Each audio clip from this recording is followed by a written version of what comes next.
Gabimi im është që lash vajzat të seleksiononin pyetjet. Kjo video dedikohet Mërkurit retrograde dhe pyetjeve që keni bërë ju në lidhje me të.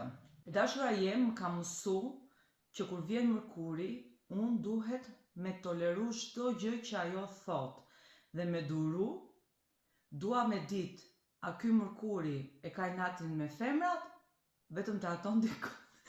Se pari më pëlqen që kam shkruar në dialektin që pas ka shkruar djali.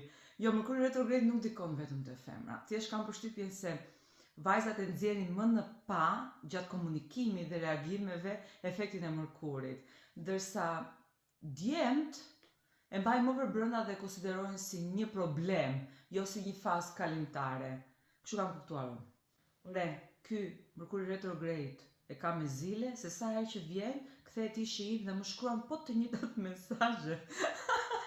Kjo është standarde, i ndodh shumë njerëz aty jashtë që rikthehen ishat për të provokuar edhe një herë, a e ke mësuar leksionin apo jo? Duhet ta kthejmë edhe një herë problemin në jetën tënde, që ta kuptosh.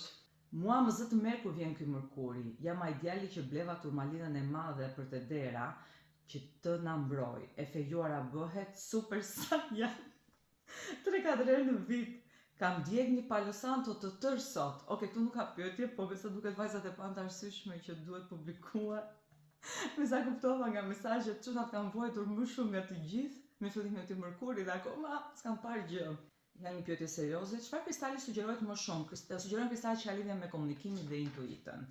Pra kristalet të cilat na ndihmojnë të jemi të qetë, të stabilizuar, të balancuar, mos nxitohemi, kristalet të cilat e bëjnë komunikimin tonë të vërtet, pra nuk themi gjëra momentale, thjesht për të nxjerrë nga goja ose për të goditur dikë pa i menduar. Kristalet të cilat janë frymëzuese në këtë aspekt.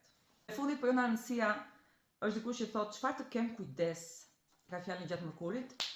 Duhet keni kujdes dhe ka një shprehje që i përmbledh të gjitha, duhet mendoni 2 herë dhe të flisni 0 herë. Nuk është se ju duhet të mbani mendimet për vete, larg qoftë. Por ndodh që disa mendime janë impulsive, nuk janë reale dhe në kushte të tjera ju nuk do të kishit kur ato.